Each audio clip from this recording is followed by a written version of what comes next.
We are on the lunch break in the second day of questioning of the undercover police Detective Chief Inspector Mike Dell, who was head of the SDS between 2001 and 2005. He's been asked further questions this morning on his letter of recommendation for commendation for HN81, cover name Dave Hagan, for his infiltration of the Stephen Lawrence Family Justice Campaign. He's been asked about HN60, cover name Dave Evans, who deceived a woman into a sexual relationship. And he's also been asked about HN3, cover name Jason Bishop. There've been a couple of restriction orders, but we'll try and weave our way through them. I'm joined by Emily Apple of Campaign Opposing Police Surveillance and many other things. Starting off with the stuff about Dave Hagan. He's pretty adamant that it was a deserved recommendation. This wasn't just routine. No, but there was good intelligence, high quality intelligence that came in about the Lawrence family, including the fact that they might be that Neville and Doreen Lawrence might be splitting up. It was so disgusting. I have to say that to start with. His whole justification seemed to be there was nothing to report, so therefore that intrusion on a grieving family was okay. Yep. And he saw no problem with that whatsoever. And it's just sickening. But it shows the mentality of these officers so much, and that's what kept coming through. He kept thinking he was being clever, he was being reasonable, and why people couldn't see the logic of this, and that they're just retrospectively applying this criteria to this gross intrusion, and it was just sickening. Yeah, really gross. He echoed this line we've heard a few times, that a negative is as important as a positive. That he needed to be able to say, he said that, what was a cracking quote, he said that HM1 was contributing to repairing police black community relations because he was able to report on the temperature in the black community, and that was an important thing, because when he got asked, well, how are the black community feeling about the policing at the moment, he would be able to give an answer. And you obviously need to do that on a weekly basis. So it needs to stay there, continuing to get negative information constantly. It's just this sort of circular catch-22 logic that, that if you apply would justify spying on anyone because, well, they're not going to do anything. So, that's good. We know they're not going to do anything, so we're going to keep spying on them. Yeah. So we keep knowing they're not going to do anything. And it's just circular. And not to be able to kind of go, this was a gross intrusion. This was a gross intrusion on a grieving family campaigning against racism in the police. And the fact that he couldn't see that, couldn't see the institutional racism in what they were doing, speaks volumes. Yeah, he even said that it wasn't institutional racism, it was institutional incompetence that resulted in the Stephen Lawrence lack of investigation by the police. A nonsense, clearly showing that he's paid no attention to McPherson. Pathetic. He also said, which I thought was particularly offensive, that the only person who needs to apologize to the Lawrence family is Peter Francis. Bloody hell. What a thing to say and we had this a bit yesterday when he was sort of talking about how angry he was about the inquiry, which did come back to a bit today.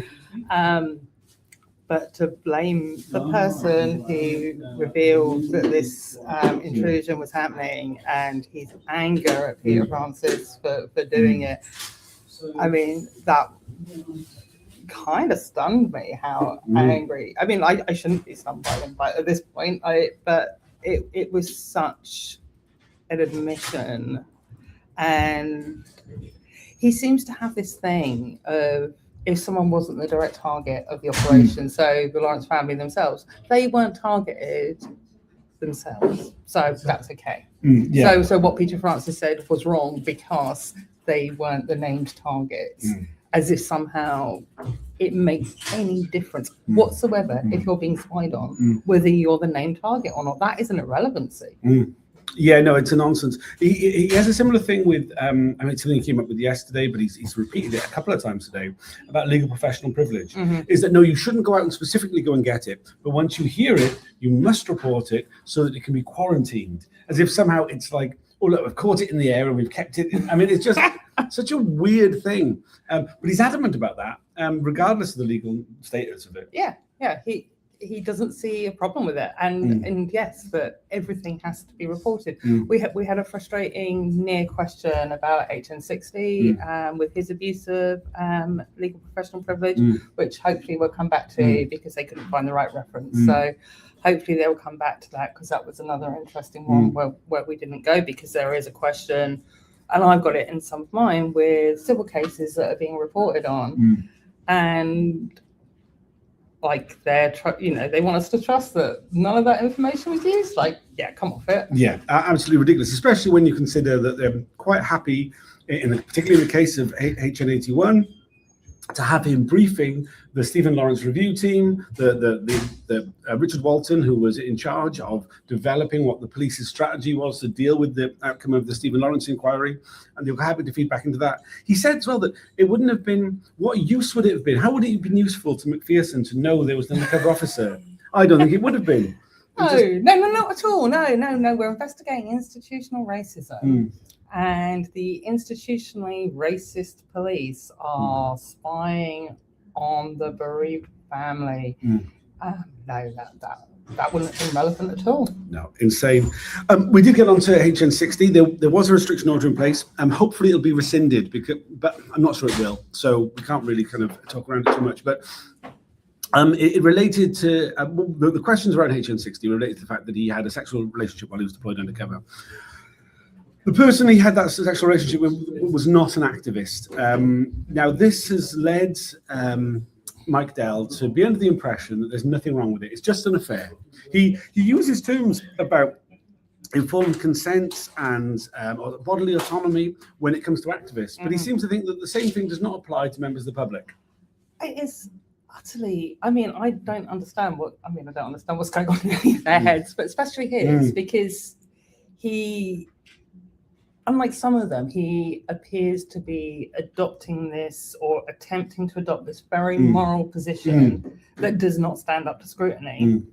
And he kept making kind of references to, if he was a plumber, or lying about his job, or something like that, and completely failing to take the point. He kept refusing, like we went round and round and round in circles over this, refusing to accept the point that if he was deceiving someone in his undercover identity, because he kept saying, if they're at home and they're off duty, like, he wasn't off duty. He was in his cover name, and it is obscene. He kept saying, it wasn't as bad. And I just do not understand. I think the only the reason why he's doing it, I think, is because he is admitted to knowing that Carlos Saraki had a relationship with a woman who told him what he was told was not an activist, and he didn't chastise him for it. So he's got an out there. Like, he thinks that's his out, and it's not an out. It's not an out, but he has to be then consistent with it. Yeah. But it is an insane hill to die on. This idea, but particularly because he has digested the language around informed consent and bodily autonomy. And then not to, it's so, they said, the only person who was really a victim in this was his wife. And of course I had a duty of care to her, but apart from that, there was no problem. Yeah. It was just an affair, deeply offensive. And he kept at it for quite a while. He kept at it for ages and ages and ages. And he was asked the misogynistic language. Is that part of? Yeah, so that's not covered by restriction order. We can talk about that. So there was So Dave Evans, in his witness statement, said that after a conversation with Dines, he decided he didn't want some spurned ex-lover chasing him around the country after he was deployed. Now, what was pointed out was the misogyny of this, because it was in relation to Dines, so it was obviously in reference to Helen Steele. And the idea that Helen Steele was a spurned ex-lover, when in fact she was someone who was deeply concerned about the well-being of the man who had told her that he loved her so. For those of you who followed the evidence on Friday, love bombed her so intensely for so long, and that she was genuinely concerned.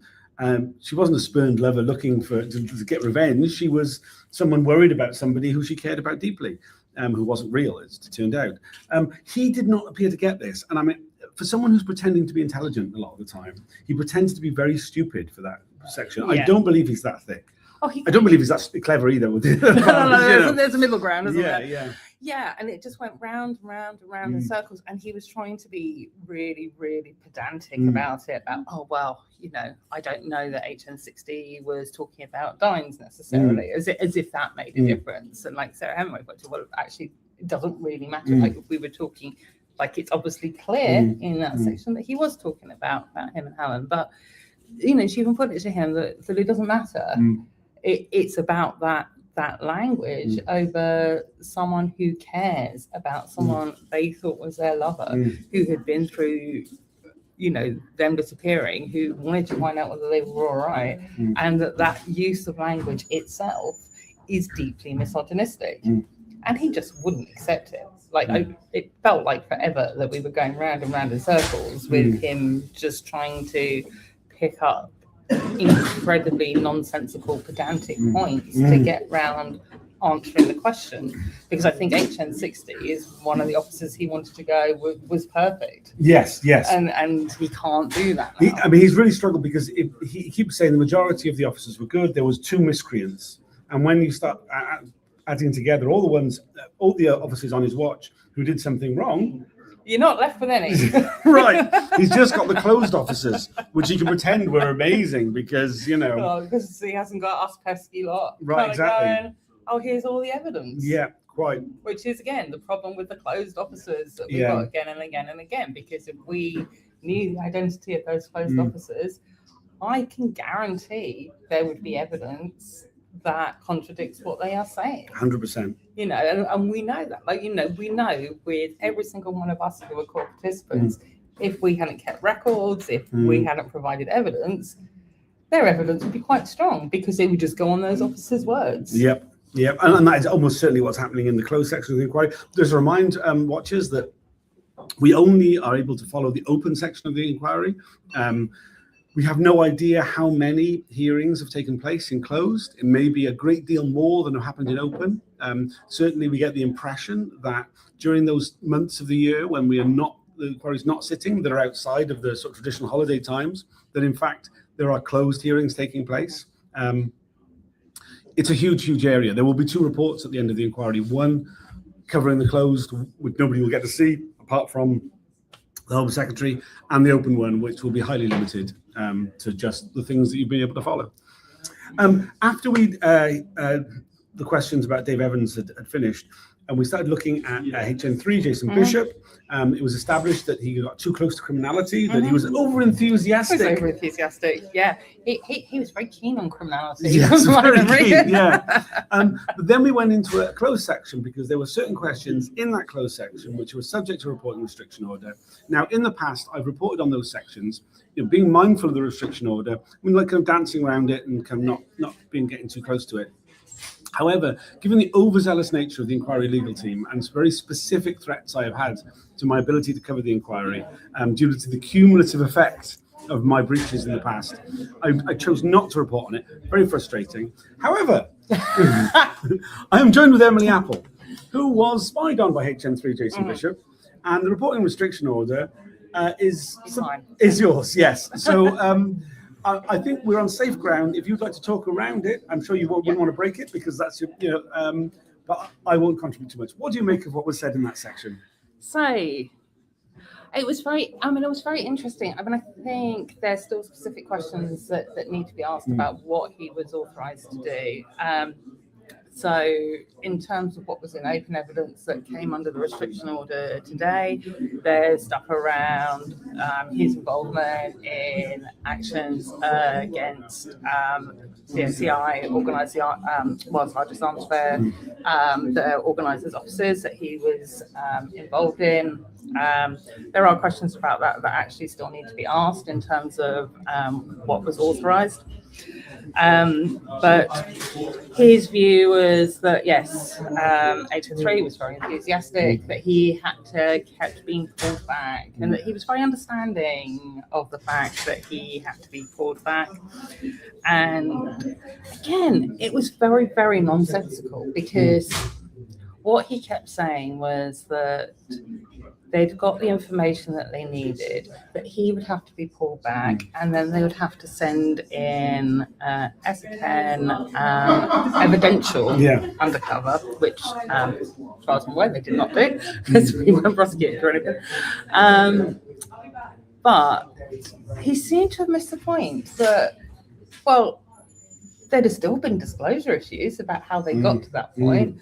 That HN3 was still involved in all the conspiracies. Like he seems to have forgotten that if I had just been involved in the things that HN3 was involved in, and there hadn't been an undercover that was just collecting intelligence and it had been evidential, the fact that I hadn't gone to do a certain thing wouldn't have made any difference to the fact that I was involved in that conspiracy. And we're seeing that at the moment. If we bring things back to the present, when we're seeing people spending years in prison for organising a Zoom meeting, for booking Airbnbs, for driving to places.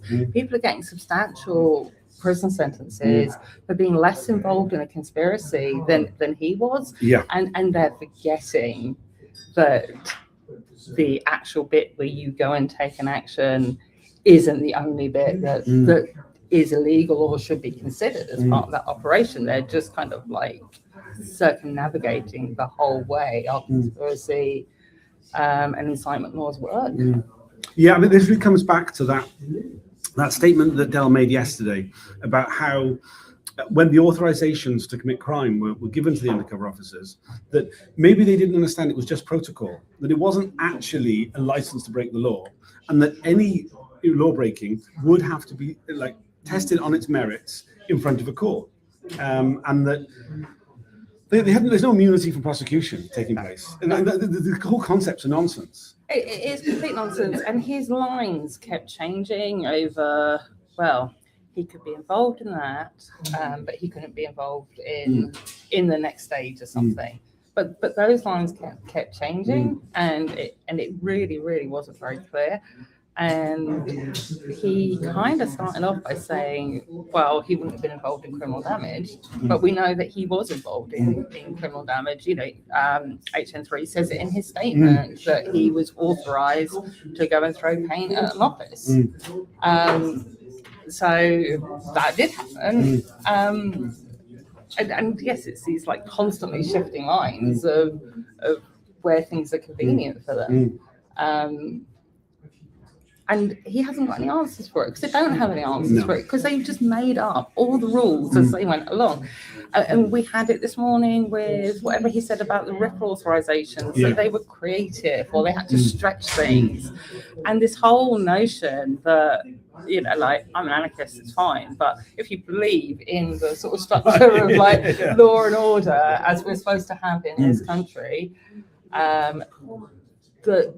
that is supposed to be absolute. They're not supposed to be lines that are blurred, that are stretched, that, oh, well, we can justify doing this in this circumstances. That's not how the law is supposed to work. And that's what I find like deeply offensive about this sort of whole thing and these whole operations against us, because we were supposedly engaged in unlawful activities, or some of us were. Some, they obviously spied on a lot of people who didn't do anything at all. But for those of us that were doing stuff, it's just kind of like, you can't even, like, you don't pick and choose which laws you obey. It's just nonsensical.